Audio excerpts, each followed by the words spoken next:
Nongeye kubasuhuza nshuti bavandimwe mukurikirana Princess TV. Uyu ni wa mwanya mukunda cyane tubaha ikiganiro Face on the Gospel. Nkuko mubibona rero nkaba ndi kumwe hano n'umuntu wicaye iruhande rwanjye, n'umuhanzi ngira ngo twamuha umwanya agatangira yibwira abadukurikiye. Ndabashuje mwese bakurikiranye Princess TV. Muravugana Tona Jackson, nkabandi muhanzi cyangwa se umuririmbyi wa gospel. God bless you. Okay, urakoze cyane. Aratubwiye ati ni umuririmbyi wa gospel. Ese muri gospel hamamo ibice bibiri ngira ngo indirimbo zihimbaza Imana ndetse n'iziramya Imana. Ese we waba uririmba izihe? Yeah, okay. Inshuro nyinshi natangiye ndamya Imana, of course ndabikunda. Muri rusange nkora praise and worship cyangwa se kuramya no guhimbaza. Ariko ahanini je nkunda cyane indirimbo zo kuramya Imana, nizo niyumvamo cyane kurusha izindi. Jackson aratubwiye ngo akunda indirimbo zo kuramya Imana. Ese waturirimbiraho gatoya ku ndirimbo yawe waririmbye yo kuramya Imana? Yes. Erego buhari niyo nakurora, niyo tavugana nanjye ariko rakura. Erego buhari niyo nakurora, niyo tavugana nanjye ariko rakora. Wow, Jackson rero mwijwi rimeze neza cyane, nukuri urakoze. Abadukurikiye murumva ko aririmba neza, vraiment bimeze neza cyane. Jackson tubibutse ko ni umunyarwanda ariko utuye mu gihugu cya Uganda.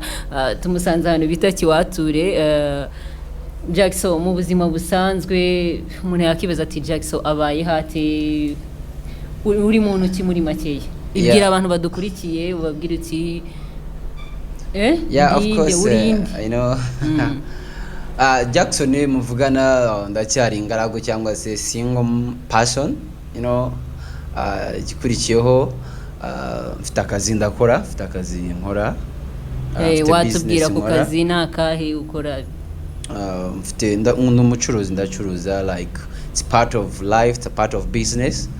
So nicyo kibeshejeho muri uyu mujyi. Nimba atari banga watubwira iyo business, kuko business ni nyinshi dushaka gusanga unakora mu mifuka. No. It's okay, na joking aga. Murabizi nawe still nakunda guseka cyane, of course, ariko nta kazi ko mumifuka kahaba cyangwa se ntabwo kaba ari akazi ko bwakora kwihangira imirimo ngira ngo ahari. Yes. So tucuruza fridges, frigo, like muri Kampala ushaka frigo you can contact me. So but it's a part of business, but mostly I'm an artist, ni muririmbyi, ndirimira Imana.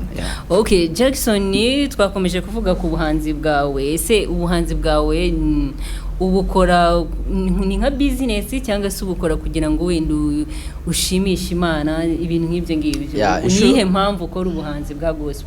Kuki utagiye mu zindi ndirimbo ziririmba ku by'isi n'ibindi? Ijambere mbajije urambajije ngo mbese kurimba mikoranga business cyangwa se mbikora kugira ngo namye Imana. Mbaza ni impamvu kuki ari byo nahisemo gukora.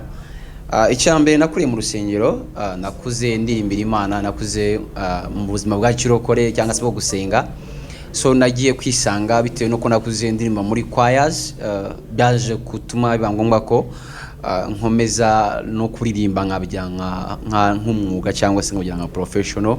Koko the more you can take time in a church, you can realize what is your talent. So nyuma yo kumenya impano yanjye rero byaje kuba ngombwa ko nza kuyikuza mu byo kuririmba. Of course ndirimba nkuramya Imana cyangwa se nkubikora kuko mba numva bindimo, ariko of course hari nk'igihe bibaye nko binadutunga. So ariko tuvugana nabikuraga mu buryo bwo kuramya Imana, ntago mbikora nka ariko kazi ka buri munsi, kubera ko inshuro nyinshi bishobora kuba bitakubeshaho byonyine gusa nakandi kazi ukora. Jackson rero numvishe ko rwose rimwe na rimwe ujya ubwiriza n'ubutumwa. Ese watubwira gake ku kintu kigendanye n'agakiza, ubibona gute? Of course ubutumwa nabuvuga nk'umuntu ufiteho umuhamagaro. Agakiza cyangwa se gusenga, agakiza ubundi gatangwa n'Imana.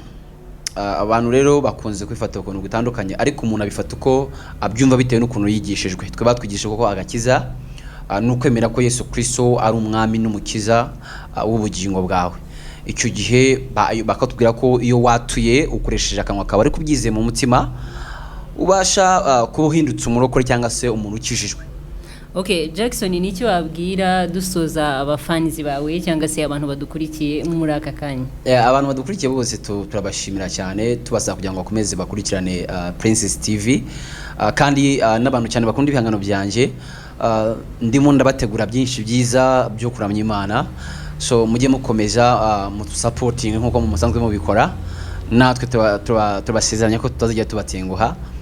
Turabakunda cyane kandi murakoze, Imana ibahe umugisha. Urakoze Jackson. So reka nkwibutse rero gukora subscribe ndetse na like na share ku nshuti zawe kugira nabo babashe gukurikirana ibyamamare bigenda binyura kuri Face on the Gospel. Reka nkubwire ngo nakagaruka, ciao ciao.